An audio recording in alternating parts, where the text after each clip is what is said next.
Hello, this is Carl Irwin with another Blender tutorial. Things have changed a little bit since the last time I've posted a tutorial, which was a while ago. I have a new computer. This is new to me, but it's actually a second-hand computer. It's pretty powerful. It's a Lenovo ThinkStation.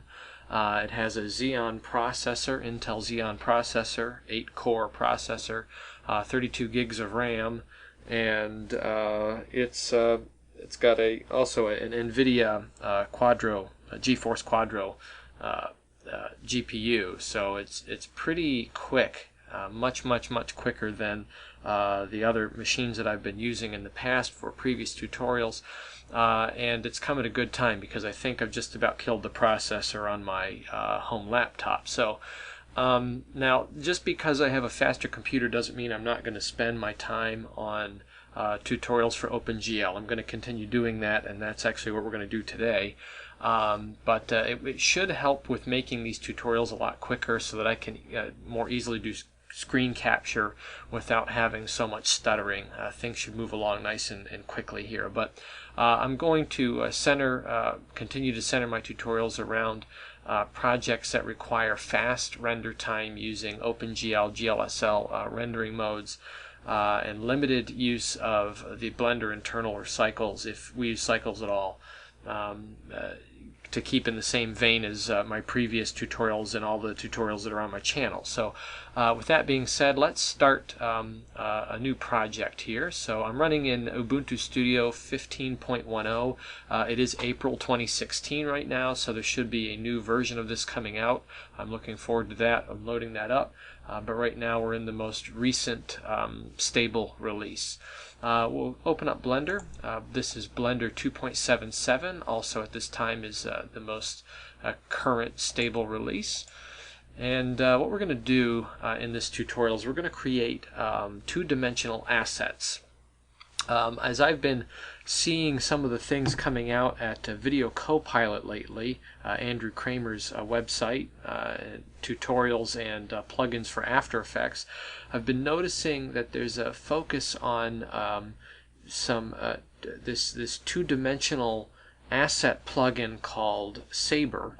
And as I looked at that plugin, I realized that what's making it work is actually some older types of techniques that Andrew Kramer has already covered in previous tutorials. So what it's using is it's using a deform textures displacement, turbulence displacement on two-dimensional assets, either images or on masks, and using that displacement to generate some electrical smoky kinds of effects. So you can actually do this in Blender, and I've done some of this before, but I don't think I've devoted a tutorial on it. So we're going to do that today, and the goal for this, and I might actually do a few of these, kind of a small series of two-dimensional asset creation. The goal here is to create two-dimensional assets that you can use in projects later.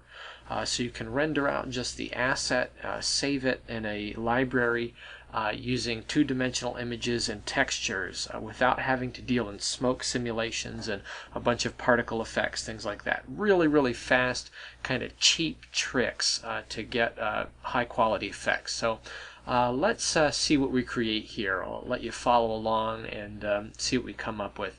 We're going to go to the top view, and we will align our active camera to the view. We don't need the light, so we'll get rid of that. We don't need the default cube. And what I'm going to do is I'm going to change the frame ratio here to a square kind of ratio. So we're going to take the top number in our high definition 1920, and we're going to duplicate that on the bottom. So we have a square output, and our asset is going to be square. Now there's a reason for this.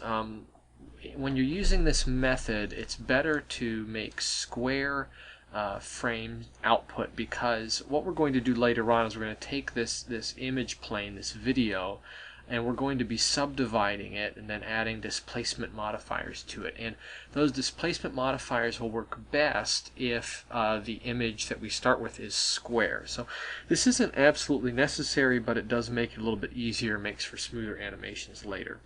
Okay, so the first thing that we're going to do, actually, now that we've done this, is we're going to open up an image editor. So we're going to open up GIMP. Now you might use Photoshop. I tend to use GIMP because I use open source. And once we have this open, we're going to make a new image. And this doesn't have to be very high resolution. We're just going to make it 720 by 720. And we want the background to be black, so we'll just do that right now. So we're going to set it to the foreground color, which is black here, and we'll hit OK. And now we have this image plane here. So what we're going to do is we're going to make kind of a steam effect that we're going to place over top of a cup of coffee in a short piece of footage that I took. And the idea here is that maybe you shot some footage and you want to add some extra, I don't know, what we call invisible effects, some kind of an invisible effect, something that you wouldn't even notice was a visual effect, but it just kind of helps to enhance the scene. Or maybe you have a still image of a coffee mug sitting on a table, and with a little bit of a camera move and an additional asset like this, you can make it appear as a video asset. So let's make a mask that we're going to use to generate from our our steam from. So what I'll do is we'll grab the we're already on the airbrush tool. We want to use the white color. We want the brush to be kind of big, so we'll just increase the size a little bit, and we're just going to paint on here just kind of a triangular looking figure. Something that looks like that. It doesn't have to be perfect, it doesn't have to be pretty. And then what we're going to do with this, I can put a little bit more on the base here. What we're going to do with this is we need to get a gradient fall off from the top to the bottom. So we'll go over here to the gradient tool, and we're going to select foreground to transparent. We'll flip this so we're using black in the foreground color, and move this up a little bit. So we'll have total black somewhere out here, and we'll draw a gradient that fades out probably about down here towards the base. And you see that it generates this kind of a fall off effect. Maybe I'll do that one more time here. So you see kind of what we end up with. Actually, I didn't like that. I'll undo that last one. So this is the image. This is what we're going to make our steam from. Now this seems pretty chintzy and kind of silly, but trust me when I tell you this is going to work out pretty well for what we're going to try to do. Once we've done that, we're going to save it, export it rather. We'll just export this to the desktop. We'll call this Steam, and we'll hit export. And now we're done. So we can get rid of that. We're going to import the image as a plane. This is an add-on that you can enable. It's kind of one of those things I'm surprised it isn't enabled by default. But you do have to enable it in the settings. So we'll go to the desktop, we'll select our Steam plate, and we're going to make it shadeless. And that's it. Hit import images planes. We'll scale it up. As always in my tutorials, we're using GLSL shading mode, so we'll come down here to the shading option, select GLSL. We'll go to the texture setting here, and maybe we'll scale this up a little bit more. We're going to go over to the background settings. We're just going to make it black. Now we shouldn't see this, but in case we do, in case some of this gets moved into the frame, we'll have a black background. We're going to tab into edit mode on this plane, and we're going to subdivide it a couple times, and then we'll tab out. Then we're going to add a couple of modifiers. So the first one we're going to add is a subdivision surface modifier. We're going to hit simple, and we'll bump it up to about 3. Then we're going to add a displacement modifier, and for the displacement direction we're going to hit X, and then we're going to click New Texture, and you'll see this is bouncing around all over the place as we're doing it. We're going to go to the texture slot. We're going to make this texture a clouds texture. Okay, cloud texture. We're going to set the size to 1. We're not going to change anything else about it, just change the size. We're going to add to the scene an empty, plane axis empty right there in the center. Go back to our plane, and we'll go back to the modifier. For the texture coordinates in the displacement modifier, we're going to select Object, and we're going to select Empty. Then we're going to change the strength to 0. We're going to take it way down to about 0.2 to start with. Then we're going to select our empty in the scene. We're going to scale it up quite a bit. And you can see kind of what's happening here. As I move this empty through the scene, it will add a distortion to this plate. I'm going to make the empty just a little bit bigger. And then we're actually going to go back to the steam layer, and we're going to increase the strength a little bit. So we'll go up to maybe 0.03 or 0.3. Place it right here. So now our empty will animate this a little bit. Then we're going to add another modifier to this. So let's go up here, add another displacement modifier. This one is going to affect the y-axis. We're going to use the exact same texture. So that cloud texture, we're going to set it to Object again, and we'll set it to the empty. And we're going to set the strength to 0.3 as well. So now as we move this empty, you can see kind of what it does to this layer. Kind of gives it a wispy kind of look to it. Let's change this amount to a lower amount. We'll take it down to 0.2. Center this again. And we're going to animate our empty in space here. So let's bring it back kind of to the center. I have found that it's very useful to have a graph editor window open all the time when you're entering keyframes, because it allows you to quickly access the keyframing options to change the F curves. So we don't necessarily have to have the graph. We just need to really have the menu. If you have the graph, you can right button click on the graph itself, but the menu will be sufficient. So we have the channel key, the channel button, and the key button. We're going to insert a keyframe for location. Then we're going to go ahead about 20 frames. We're going to move this up on the y-axis a little bit. We're going to move it back on the z-axis a little bit as well. And then we're going to insert another keyframe for location. We're going to go to the channel button in the graph editor, which is collapsed here. We're going to go to extrapolation mode, and we'll click linear extrapolation. And what this is going to do, if I move this up, you can see that it makes an infinite curve that's built on these two keyframes. So this will go on and on. That empty will move through space indefinitely as long as I want to make my scene. So you'll see how this works. If I go back to the beginning and I hit play, you'll see that this empty is moving through space. Okay. Notice that the plane is also only being deformed on the X and Y axis. It's not being deformed on the normal at all. Okay. So we'll go back to the camera view, and we'll see what this looks like. So this is our asset that we've made. Now this looks perhaps kind of silly to start with. Let's turn on only render and world background. It will look a lot better when we composite it in, and we can also tweak a few settings here. Let's go to the Steam frame, and we're going to change some of these settings here. We're also going to maybe change the size of our empty. So let's scale that down a little bit. See if we can get a little bit more of a wispy look to it.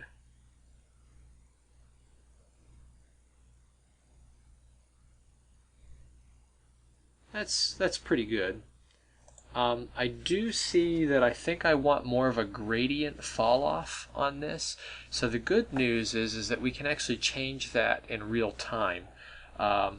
One thing we can do is we can go to the UV image editor, and we'll open our image from the desktop.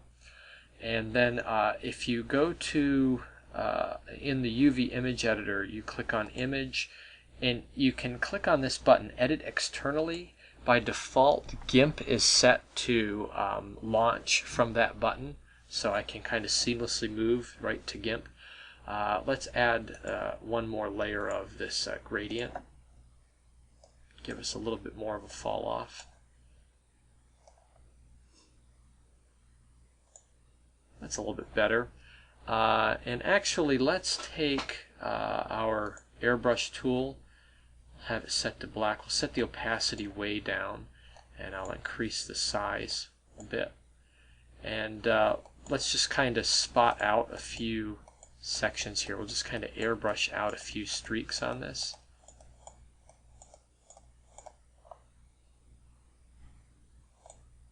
So just take some of the, fade out some of the edges a little bit.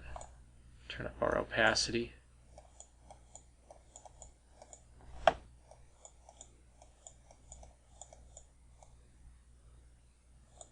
And just kind of paint this down to a slightly softer image.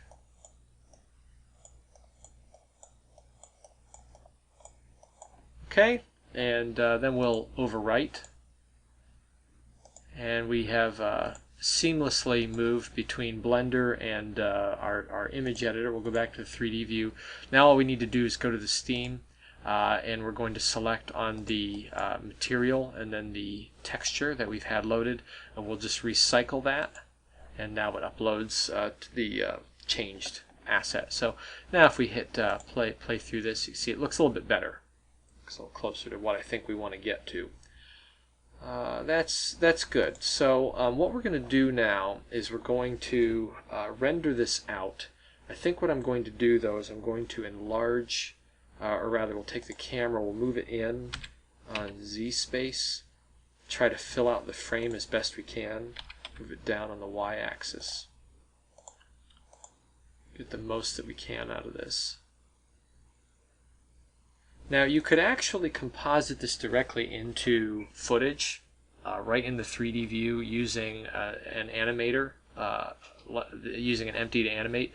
But I found that it's easier to make these assets ahead of time, because then it decreases the amount of geometry that you have to have in your scene. You don't have to have a subdivided plane if you have this pre-rendered. So once we've got that, we're going to render this out. Let's render it out at now we'll render it at 50%. We don't need to have that such a high resolution. And we'll render it as an AVI JPEG. We don't need to worry about transparency. We'll render it to the desktop for now. We'll call this Steam Animation. Accept. And we'll render this out using the OpenGL button. And you can see on this computer things render pretty darn quick, which is kind of nice.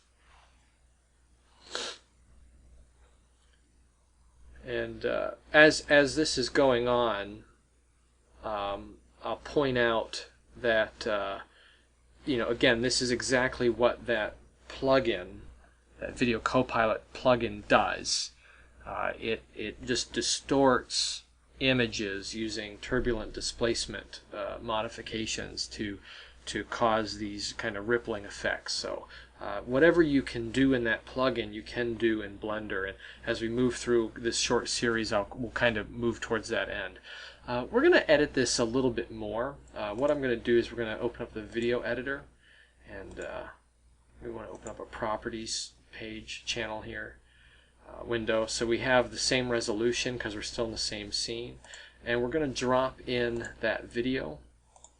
So go to the desktop, grab our animation video. And we're going to put a little bit of a mask on the bottom of this. Now you could draw a mask and then import that into the video sequence editor, whatever you want to do. I found another way that you can make a mask is by adding a wipe. So we're going to do that. We're going to add a black. We'll duplicate that, and then we're going to make the top one white. And we'll select the bottom one, Shift, select the top one, and then we're going to add a wipe effect. And if you go to the middle, you see that this wipe is moving horizontally. We're going to turn off the default fade, and we'll just kind of move this in space down. Then we're going to turn on the blur width a little bit here, so it'll look like that. Move this towards the bottom, and that's it. We're going to leave that right where it's at. We'll hit Shift and select everything here. We'll make that a meta strip, and we're going to set this to multiply. So what it's doing is it's multiplying everything above that, and we've masked off the bottom. So if we play this back, there's our asset. Now, one other thing we can do, if we want to make this highly usable in the future, we can make this so that it is a loop. Okay, so it actually never ends. Wherever it starts, it begins again. Now, there's an easy way to do that, a few easy ways. We're going to select all of our strips here. We're going to make a meta strip out of everything. Hang on, that's not what I want to do. Right click on that one, right click on the top one, strip, make meta strip, there we go. We're going to duplicate it, move it over here. So now we have two versions of them. We'll select both and grab them and move them towards the middle. Now we can make one fade effect to make this loop, but that would require us making this shorter, or we can do a two fade loop effect, and it's not quite as clean, but it is a little easier to do. So we'll do the two fade one. I'm going to duplicate this one more. I'm going to move it up on top, and then we'll go to the center right where we have the break, and I'm going to go out towards the beginning 1, 2, 3, 4, 5, 6, 7, 8, 9, 10, about 10 frames, and then right here I'm going to insert, set this to cross, I'll insert a keyframe. And then I'm going to go 20 frames. 1, 2, 3, 4, 5, 6, 7, 8, 9, 10, 11, 12, 13, 14, 15, 16, 17, 18, 19, 20. Well, I could have just done the math on that. That would have been easier. We'll set it to 0. And then I'll insert another keyframe. It's okay if the F curves are applied. We don't need to change that. I'm going to go back to the middle again. We'll go out 10 frames. We'll set another keyframe for 1. Then we'll go out. And we'll set a keyframe for 0. So what this is it's giving us approximately 20 frames, 1 second fade in on either side. So what's happened here is that this frame where we're beginning at is 1 frame removed from the frame where we end at. You can see in the animation here that it's just 1 frame apart in animation. And then as it moves through the center, there is a fade that covers up that seam. It's completely indistinguishable. You don't even notice that it's there. Okay, so now this is a perfect loop. So this will loop around, and we can set this to loop inside of an animation, 250 frames of animation, which means that we can offset it. We can use multiple instances of this and offset it, or we can have it go longer than 250 frames in a scene. If you had an extremely long shot, you could do that. So let's render this out now. Steam animation, we'll call this loop. And we'll hit animation, and we'll just let that render out.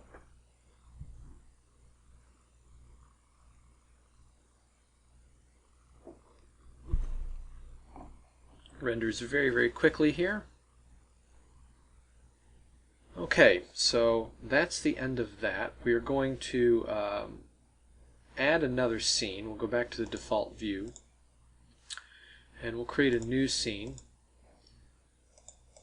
We'll add a camera.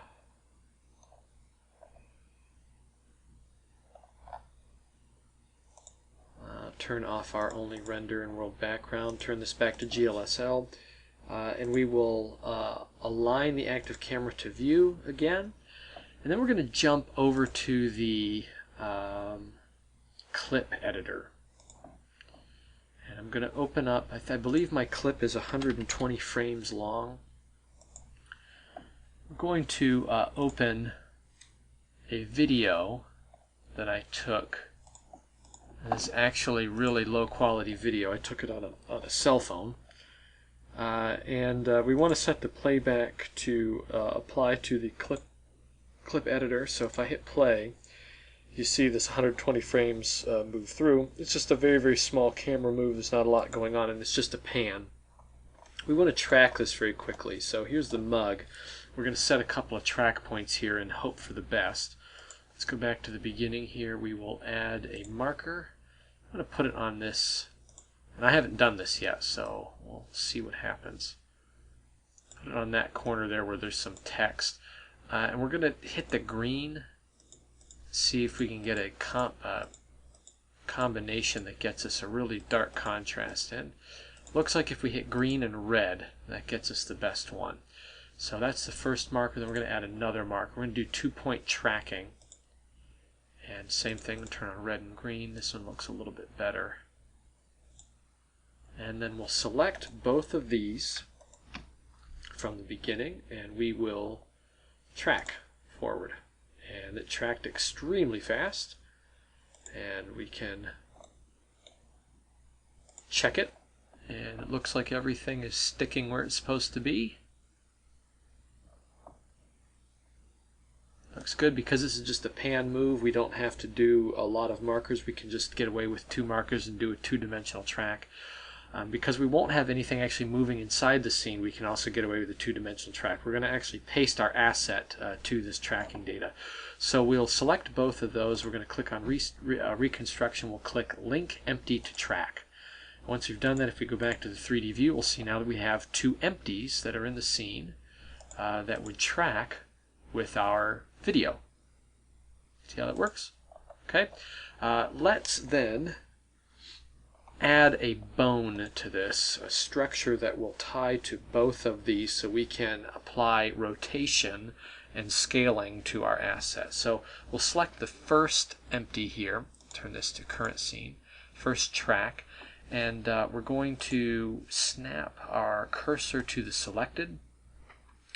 We're going to add an armature single bone. Let's see, move down here. And then we're going to parent the armature, the bone, to track 1. Okay. Now, with the bone selected, we're going to go to our pose mode. Actually, before I do that, let's go back to object mode. We're going to select the second track, and we're going to snap our cursor to that one. It's very important that in doing this process, you don't hit play. You stay on the frame that you started on, because that's going to make all the difference in the world here. We have our cursor now set here on our second track. We'll go back to the bone.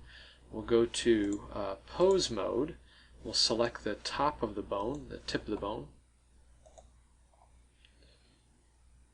Actually, go back to object mode. Hit tab. There we go. So I'm sorry, we're in edit mode. Hit tab. We'll select the top of the bone, and we'll go down to the armature, and we'll hit snap selection to cursor. Okay. And then we'll tab out of edit mode. Now we'll go to pose mode. It's been a long time since I've done this. Select the bone, and then we'll go to the bone constraints over here. Add a bone constraint. We're going to hit stretch to, and we're going to select as the target track 01. So this track over here is the target for the stretch. So now if we go back to the camera view, as these empties move around, this bone is locked perfectly to them. It is parented to the first track and it stretches to the second track.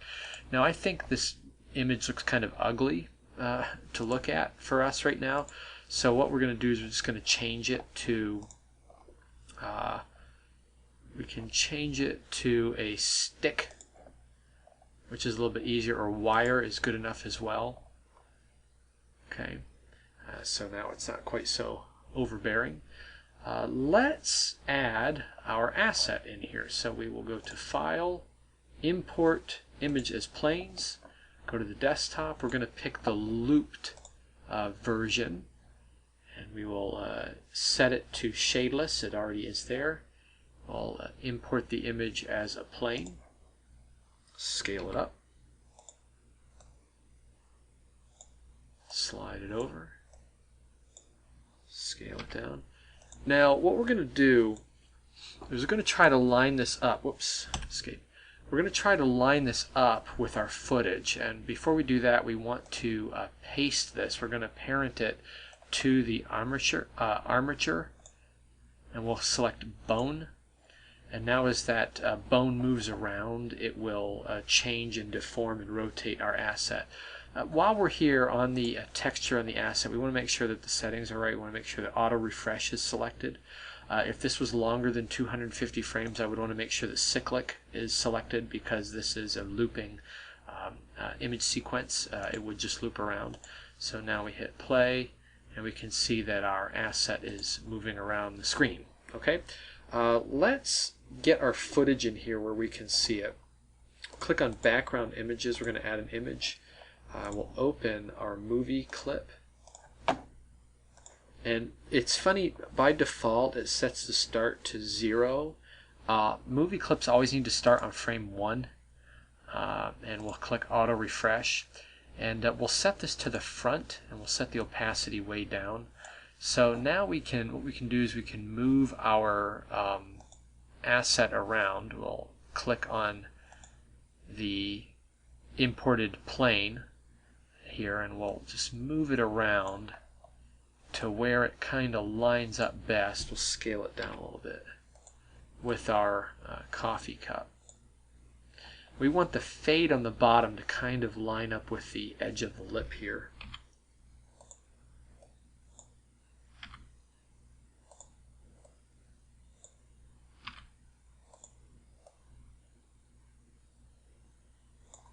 Now, there is a way that we can composite this directly if we use the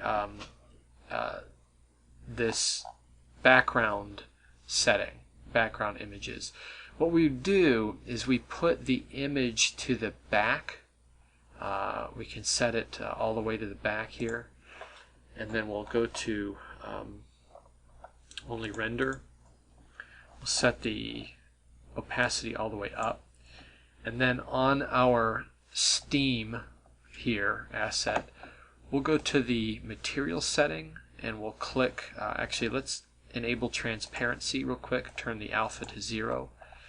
And then we'll, on the material, we're going to select use nodes. And if we go to the node editor, we'll select our material. And we're just going to take the alpha. We're going to take the color and use the color as the alpha. And then for the color, we're going to use like a white color. So you can see that it's using the color that was on there as the alpha input for our Steam layer. And if I select on the camera and I hit play, you can see that now I have steam rising out of my mug. So this is kind of the quick and dirty way to composite this in. If we want to increase that a little bit, we can add a curves adjustment, and we'll just boost the color a bit. And you can see that's really bad. So we'll take this down. Just find an acceptable kind of place. And we can even tweak the color a little bit to kind of match the scene if you wanted to. Maybe take this from a white down to a little bit more of an off-white color. More of a gray. And now if we play this back, so if I want to, I could composite it that way, and from here if I render using the OpenGL buttons, I can render this out perfectly. So that's one way to do it. The other way to do it is to turn off the background image, and then we can leave the settings as they are, but I would turn on the background color, make it black. and then I can set this color to as stark as I want to, and then render out a whole plate of just this asset and then composite it in the video sequence editor. That's another way to do it. But you can see how this can work. We can make these assets and plug them in. Let's do it the long way, because the long way is usually the better way. So we'll come back here, and I'm just going to take the color, the original color that is, and we'll put it into the color output. And actually, that's really quite soft. Let's put the, oh, I'm sorry, we'll take the alpha off. That's better. There we go.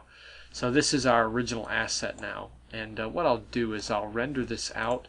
And because it's kind of a blurry thing, I'm going to render it at 50%. We don't need to render it at 100%.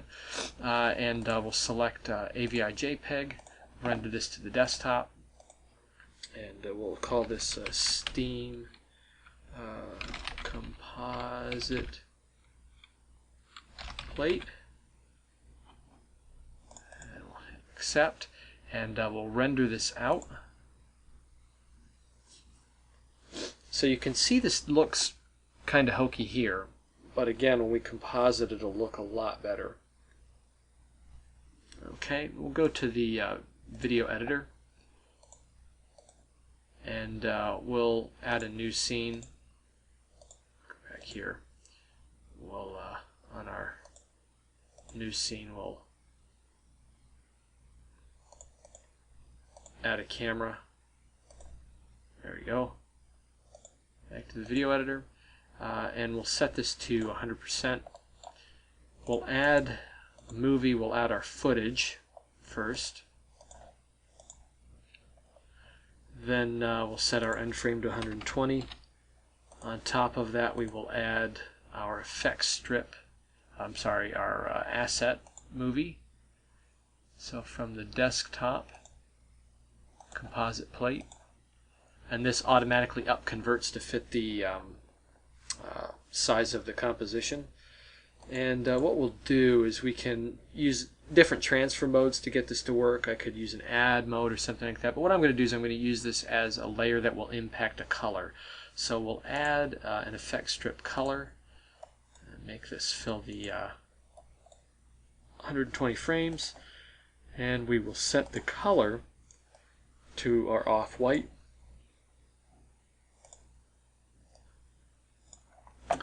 And we'll set it to alpha over, and then we're going to set a mask modifier in there, and as the mask we're going to select Steam Composite Plate.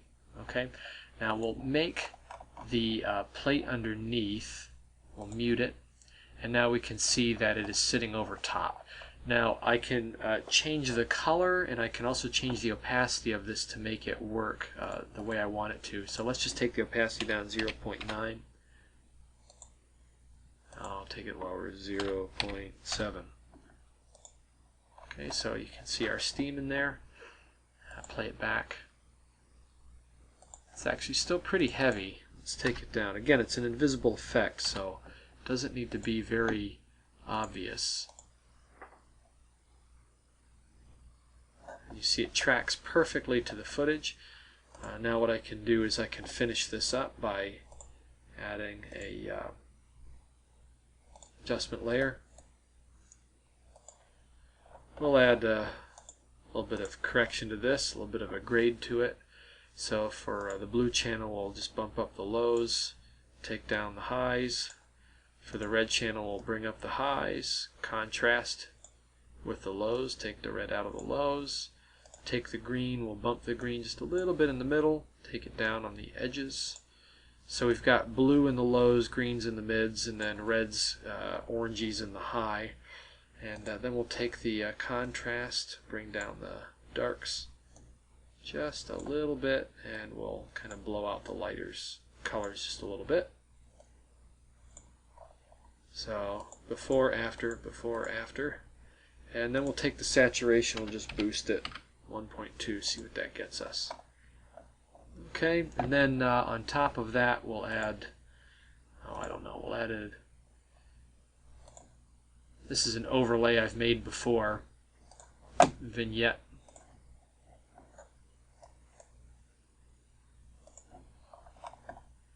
set it to alpha over. We'll set the opacity 0.5. And then on top of that, we'll add another image. We'll add a crop. So this is another image I made a long time ago. It's just an HD crop that takes it to an anamorphic kind of look. Alpha over. And there we have it. So there's our final output. We can go back to the beginning, set our render output settings, AVI JPEG, go to the desktop, we'll call it cup final. And once we're all set, we'll just render out the whole thing. So full resolution, renders pretty quickly.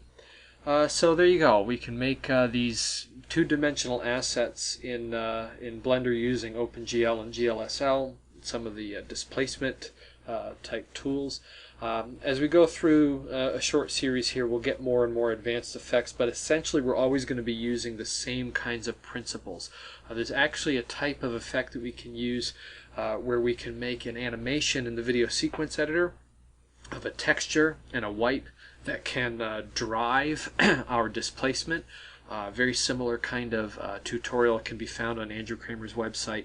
I believe it's under, there's a disintegration effect that he did, doing very much the same thing. We can do that same thing, even all of the compositing stuff directly from the 3D viewport and in the video sequence editor. So stay tuned, and we're gonna experiment around with some of these kind of out of the box techniques. And let's just take a look at our final animation there. Not bad for cell phone footage, so a little bit more believable. So there's a cup that's got nothing in it. Looks like it's a hot cup of coffee sitting on a table, an invisible effect. Okay, so there you have it. Good luck with this. I hope you find it useful, and I wish all of you happy blending.